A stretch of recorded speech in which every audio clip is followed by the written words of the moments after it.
Thank you, everybody, for being here for this info session about the first year abroad program to Italy for this summer. My name is Scott Ozorowski. I work in the study abroad office, and I help coordinate all of these first year abroad programs. So if you have any questions about sort of the logistics of how things work or how the application process works, you can always feel free to get in touch with me. Mike, I'm going to have you introduce yourself. My name is Michael Tafel. I've been teaching in the history department for 20 years here at DePaul, and this will be the second time we're leading the Legacy of Rome program. I look forward to meeting you all. All right, excellent. So we're going to do a little bit of a presentation here. Mike is going to lead us through a PowerPoint that kind of gives you an overview of the class and the program. We're going to talk about some of the logistics of applying and cost, and then definitely have time for questions along the way as well. So if you have questions along the way, just shout it out, throw something in the chat, but we'll also leave some time at the end for questions as well. So, all right, Mike, take it away. Once again, folks, there will be two of us from DePaul, two faculty members, two staff members going along with you. One is Sam Schubert and myself, Michael Tafel. Hello, I'm Sam Schubert. I am the staff pro for the course, so I'll be teaching some info on how to travel and navigate some of the actual trip process. And Sam will be the second person helping lead the program along with Mike. So, all right, go ahead, Mike. All right. Well, thank you, folks. Well, once again, this is a focal point seminar that's also attached to a study abroad program. So everybody's got to do a focal point. Maybe you've already been thinking about it. There's many different topics to choose from. My focal point is called essentially the Legacy of Rome. So you'll be taking a 10-week class with me in the spring. And then we get about a week for finals, and then we jump on a plane and we do 10 days in Italy. And there's a second course that goes along with it. As you can see from the bottom, it's worth two credits, and it's called LSP 250. All right, so if you look at the explanation, maybe you've seen the flyers around campus here. There's a long explanation for the class. I just want to roll through it very quickly here. It states that this focal point seminar and first year study abroad program explores ancient Rome and its cultural legacy throughout history. Rome was not only the capital of a large empire that spanned over 3 continents, it also became the capital of the Catholic Church, as well as the modern-day nation of Italy. Even after the fall of the Roman Empire, the city's influence continues to affect later generations, from places like the Holy Roman Empire of the Middle Ages to the Revolutionary era of Alexander Hamilton, Napoleon, and from the Florentine Republic of the Renaissance to Mussolini's fascist state. Rome's influence has persevered and resonates with us still today. The travel portion of this course will bring you into direct contact with modern and ancient Rome, as well as the Renaissance city of Florence, the place where the culture of ancient Rome was reborn in the 1400s and beyond. And you'll be using multiple disciplinary approaches. That's part of the focal point seminar. We'll be looking at this topic through the lens of history, political science, philosophy, as well as a little bit of art history as well. All right, so I'm sure many of you are here to try to figure out what this trip is going to be like. Let's take a look at the itinerary. We're going to jump on a plane on June 17th. The plane goes overnight and we'll be arriving, if all goes well, early in the morning on June 18th. We have 5 days in Rome, and then we wake up on the 23rd of June and we take a train to the city of Florence. The train takes about an hour and a half. Once we get to Florence, we get settled in the hotel. We got 5 more days in Florence, and your flight will be on June 28th. That will be the flight back to Chicago. So that's the timeline there. All right, one of the things I want you to take note of here, excuse me, I'm just dealing with some pop-ups on my screen. What I want you to take note of is this picture here. It's the picture we use for the flyer. But as I've blown it up here a little bit on the screen, just kind of allow yourself to zoom in on it for a moment. Because what I love about this picture is it shows the many different layers of history in the city of Rome. Not only do you have the old ancient city, if you kind of look down in the picture, you can see little tiny people walking around. That would have been the old ancient kind of downtown area, for lack of better terms. But then you see things like this building on the left here, which is a 16th century church, which was built into an old Roman temple that was erected about 1600 years before that. You can see the Colosseum looming in the distance. You got little old ruins right here. We have a medieval tower that was put up in the 1200s. And this is obviously the center of the city, the archaeological park. But you're going to see this type of stuff all throughout the city of Rome. The old and new all kind of mixed together. And one of the themes of our class is going to be the many layers of history that we're going to witness, especially in the city of Rome.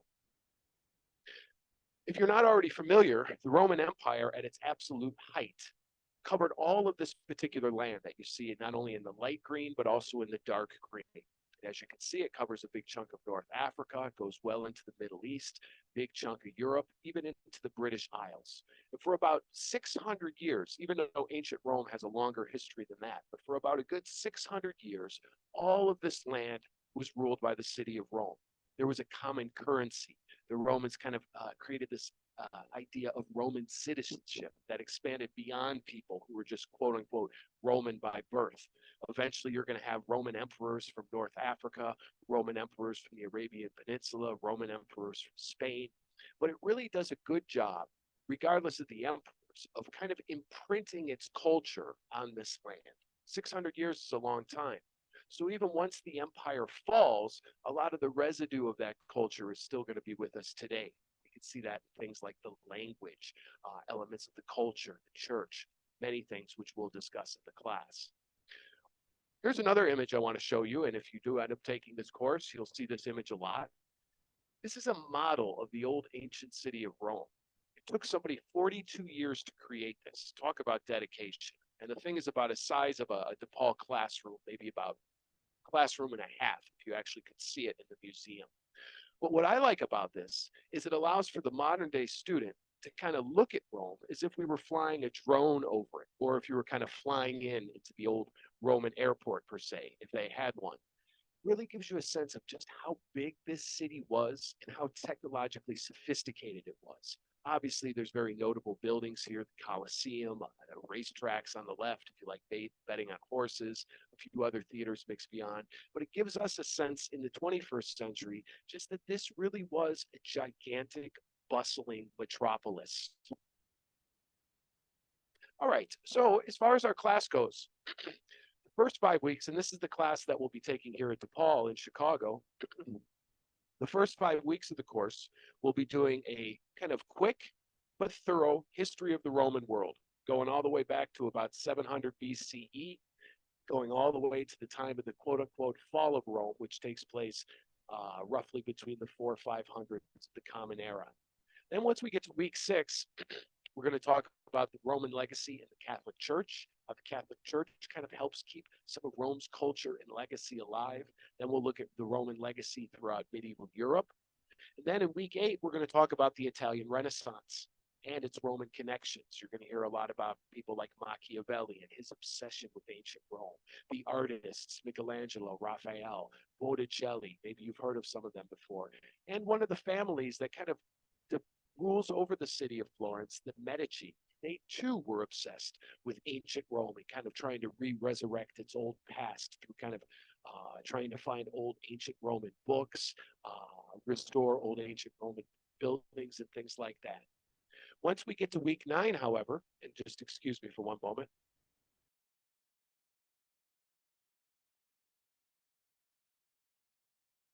Once we get to week 9, we're going to talk about the legacy of Rome in the revolutionary era of the 1700s. Talk about how Rome's legacy, its old ancient form of government before the emperors, the republic, is going to influence civilizations in South America, North America, Europe, and eventually the idea of republics is going to travel throughout the entire world. We're going to get into that. And then in week 10, we're going to polish up some things to talk about the legacy of Rome in modern Italy, as well as how it still pervades in the world today. So that's a real loose outline of the class that you'll be taking. And ultimately, this class is a lot about how ideas and culture travel through time and eventually impact later generations.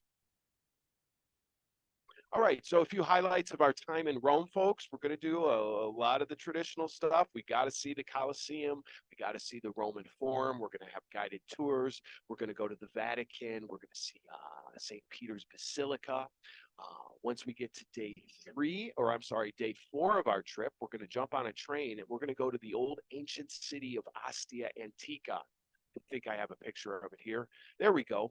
We don't have the time to go all the way out to Pompeii, which is by Naples, but Ostia Antica is kind of like a miniature version of Pompeii. perfectly little preserved old ancient Roman city that we get to walk around. One of the great things about it is it's kind of one of the best kept secrets. We'll have this entire city virtually to ourselves. It's very, very, very big. It really gives us a semblance of what life was like in ancient Rome. All right. Then we're also going to take a tour of a few Roman churches. Now, Rome has a lot of churches, I'm going to let you know. But these churches are special because they really highlight the layers of history. We're going to walk in the top floor, and it's going to be a beautiful church that was built in like the 1400s. Then you go down one level, and it's a church that was built in the 700s. Then you go down another level, and we're standing in old ancient Roman houses that still have some of the paint on the walls. It gives us a sense of some of the old culture. So we're going to see some old churches, but we're really going to focus a lot on those layers of history, which I mentioned earlier. All right, folks. So in case you haven't seen some of these images before, we have St. Peter's here, Ostia, which I just showed you folks. And one of the great things is Roman piazzas. It's my favorite thing about going to the city of Rome. Sure, I love all the ancient Roman stuff, of course, but these giant piazzas that they begin to build during the Renaissance and Baroque era, very beautiful, large meeting places, fountains in the middle, cafes and shops everywhere you go. And if you kind of look at this piazza here, you will notice that it's kind of very elongated. And that's because this was built on top of an old ancient Roman racetrack. So one of the themes, once again, I've said it for the third time, there's going to be old Roman foundations of buildings that instead of digging up and getting rid of, the later generations are just going to reuse those foundations. And here we see this entire piazza based off of an old Roman racetrack.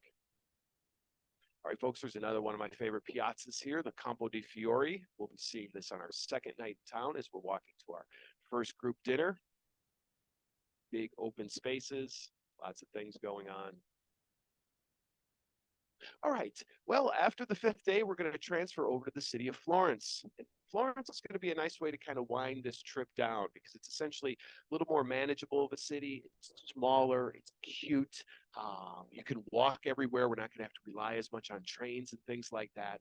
But in Florence, Italy, we're going to stay at a nice hotel in the city center, essentially a 10-15-minute walk to everything. We're going to get some guided walks of the city by Florentine experts. There's going to be multiple museum trips. Just to give you a sense, we're going to go to an old ancient fortress called the Bargello, which has been converted into a museum. We're going to see Michelangelo's David. We're going to go to the Medici chapels. I'll show you some images here in a minute, and also go to the Santa Croce Church and Museum. We'll also see a lot of Florence's famous churches. But one of the days, we're actually going to take a bus, and we're going to go all the way up to a little hilltop Tuscan village of Fiesole. When we go to Fiesole, we're going to see an old Roman settlement. We're going to see a Roman theater that's still in use even to this day. There's a beautiful little archaeological museum up there. We're going to have a wonderful lunch up in the hills. And we're also going to be we're going to have some classroom time in Florence as well, the Mona Lisa School. The Mona Lisa School is a beautiful little language and culture school. We're going to use it to get some language lessons, but also for some quick lessons and some guest lectures. So those are a few of the highlights there. All right, I'm just going to show you a couple quick images of Florence here, then I'll wrap things up. The Dome of Florence, which you're going to be hearing about a lot, is so gigantic that you just can't get a good picture of it. One of the jokes when they built it 600 years ago and it became the largest dome in the world for quite some time, one of the jokes was that the Tuscans, the Florentines, just built a giant mountain in the middle of their city. The thing dominates the entire city of Florence. And it also makes it very easy to get around. Because if you ever get lost in Florence, all you have to do is just look for the Duomo, the big dome. All right, the Bargello. If you notice here on the right, this building that kind of has a little bit of a castle look to it. It used to be a medieval prison. But now it's converted into a small, beautiful little museum, which we're going to see very quickly on our first night in Florence. The Medici chapels. A lot of people have heard of, Michelangelo's works like the painting of the Sistine Chapel and his statue of David. One of his lesser known works, but in my opinion, one of his best, really demonstrates the legacy of Rome, is the Medici chapels. It's essentially where a bunch of the famous Medici were buried. once they died, and he did a lot of the carvings and the memorials for those folks. We're going to take a quick peek at those. All right. And one of the things I love about Florence is the fact that there's so much outdoor art. So if you were to go to the city and let's say you didn't have a whole lot of money, you could still appreciate a lot of the old artwork. Now, if you look at this building, this is the other dominant building of Florence. It's called the Palazzo Vecchio. So we have the Duomo, the big church. Now we got the government building here. It's been used as a government building for about 600 years, but you can't really see in this picture, but there's a ton of statues out in front of it, many of which are still originals. But if you pivot to a little bit to the right of that giant tower, you will see kind of an open atrium of sorts. Inside there are actual works of art that are 500, 600, 700 years old that are on display 24/7. Granted, they have some security there in the evenings, that's for sure. But it's a way of kind of showcasing public art so people from all different levels of the social strata throughout the centuries could appreciate this stuff here. All right, little image of Fiesole, folks. This is going to be the little Tuscan hilltop town we're going to go to with, like I said, the little theater, which is still in use to this day. They have concerts there about 3 times a week. See the little church tower on the left. And the Duomo. Here's a better picture of it, folks. You almost have to either be on top of a building or fly in a drone to get a good shot of it. That's the Duomo, inspired by the dome of the Roman Pantheon, another building we'll talk a lot about. All right, folks, so while in Italy, it's important to keep in mind that there's going to be events every day. We're essentially going for 10 days. So it's going to be a very eventful trip. On average, it's about 4 to 5 hours of events per day. But I say on average because there are going to be some days where our events are going to go for almost 9, 10 hours. And then some days where maybe we'll only have 3 hours of events. There is going to be, while in Italy, about 30 to 60 minutes worth of daily work and readings, things, you know, I've picked them very light, that's for sure, but there is some assessment, some things you're going to have to do towards the class, some classroom sessions, but you're also going to have free time to explore. So that's something important to keep in mind. You'll have some free time to explore the city on your own. And one last thing I want to keep in mind before I take any questions here is just keep in mind that we're going to Italy in the summer, and you can look at the temperatures there. Italy can be very hot in the summer, and some days there will be a lot of walking. I've been to Italy 15 times, and I can only go in the summer because I'm a professor, and I've gotten used to it, but it can be a little hot at times, so something to keep on your mind. All right, folks, I tried to give some highlights there, but I'm happy to hear as many questions as you have. I know Scott still has a few announcements to make here. So yeah, let me go through the last couple slides and then we'll take some bigger questions. So I'm going to talk about some of the logistical things. One thing I will mention on the classes. So this is a first year program. You get focal point seminar credit, which is a class that most first year students do need to take. But if you are one of the students who is in a major that does not get need to have a focal point seminar, or if you're an honors student, not a problem. Honors students, you automatically will get honors credit for this and experiential learning credit. And if you're somebody who doesn't need a focal point seminar, we will give you experiential learning credit, which will knock out that requirement, which almost everybody needs. So regardless of your major, you should be able to get some kind of credit. For most of you, though, it's your focal point seminar. And also, if any of you do happen to be taking a focal point seminar already in winter quarter right now, same situation. What we could do is you could take this program still, and instead of the focal point seminar credit, because you don't need it anymore, you would get the experiential learning credit. So application deadline for this program is February 1st. So you got a few weeks to get your application in. I think most of you, if not all of you, have actually started your application already, so that's great.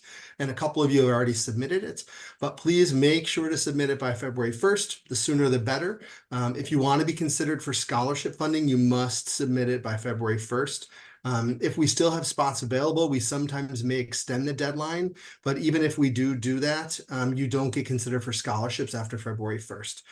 But this is a program that tends to be pretty popular, so I would say there's a good chance we may not be extending this deadline, so just make sure to get your application in before the 1st.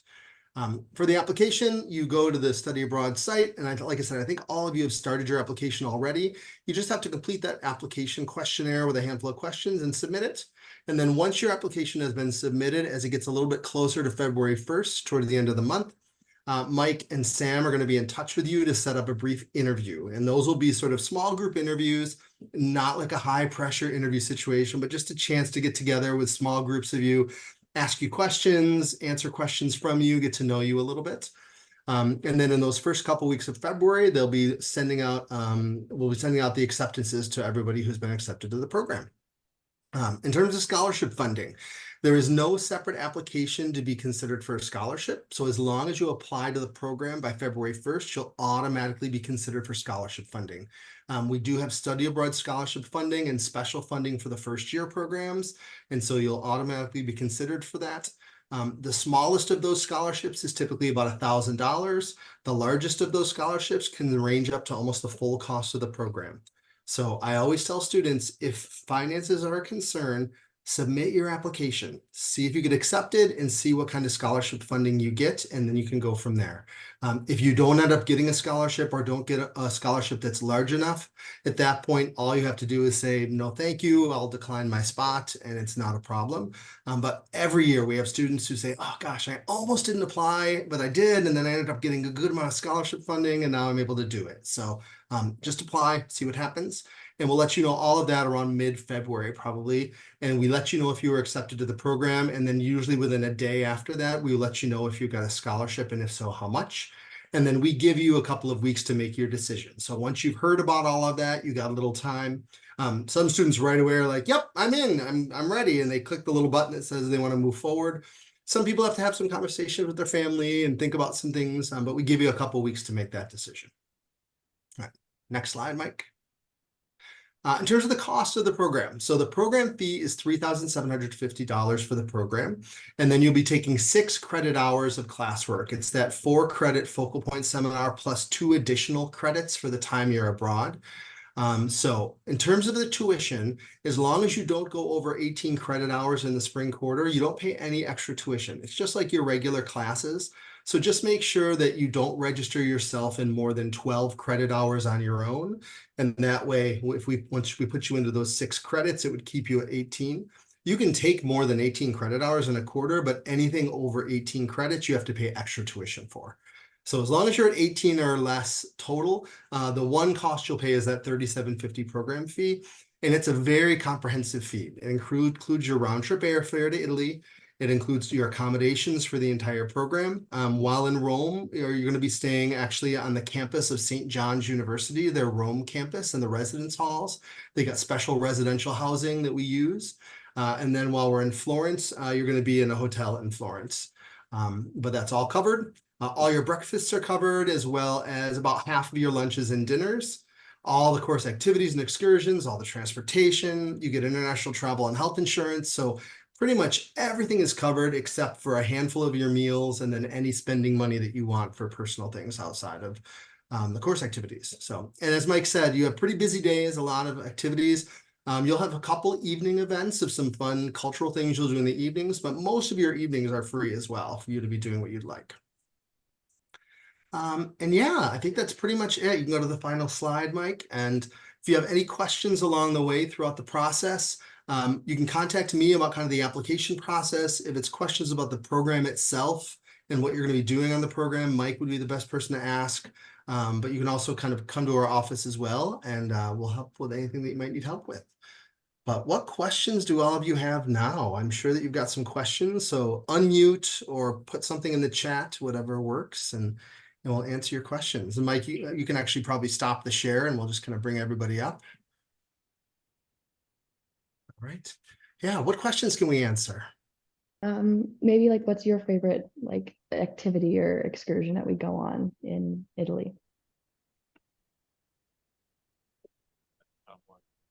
Under pressure here, you got to make a Under choice. pressure, I would have to say our little time that we're going to go up to the little hilltop town of Fiesole and have a beautiful lunch. It's one of my favorite places to have a lunch. That town is fun.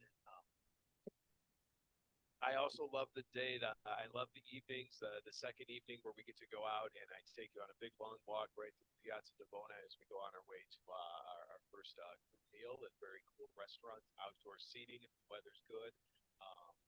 That's very nice, and I think you'll really like the trip to Ostia Antica. And Mike, your microphone's a little bit quiet again, just letting you know. So Thank you. there we go.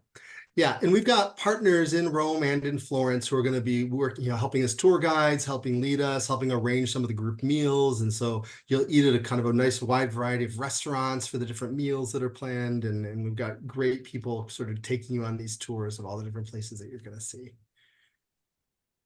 What else? Any other questions? About how many students usually go on these trips? Yeah, great question. We have a maximum of 20 students. So every program is different in terms of how many applications we get. This does tend to be a pretty popular program. So if there are more than 20 students that apply, that will be part of the review process as we're reviewing your applications. As Mike and Sam are having those group interviews, talking with everybody, and they'll be selecting 20 students. If you apply and do not get a spot, you would likely be put on a wait list. And you'll just have to kind of hang tight for a couple of weeks.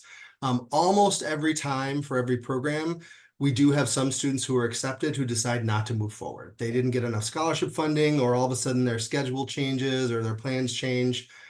So it really is, if you get put on the wait list, I will say in that email, hang tight, be patient for a couple weeks, and we'll see if any spots open up. And it's not just lip service. Like usually there are some spots that do open up. So I will work through the wait list, and we try as much as we can to get a spot for as many students as we can.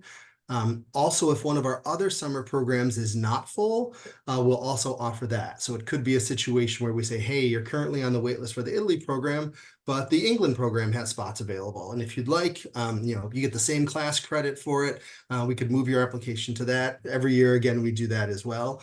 Our goal is to try to accommodate any student who wants to do a program on their top choice, or if not, hopefully on a backup choice. Yeah, great question, Olivia. Anything else? All right. Well, if you have more questions, if you have a specific question, you can stick around. We'll hang around for a minute if you want to chat, or else also you can feel free to email us. And yeah, thank you all for being here. For those who have not submitted your application, just get working on that, get that in, and you'll hear more from Sam and Mike in the next couple of weeks as we start getting that interview scheduled and go from there. And stay warm this weekend. Snow, and it's going to get freezing cold. So have a good weekend. Have a good long weekend, and we'll talk more soon. Thanks, everyone. Have a good Thank weekend. you. Coming out. Thank you.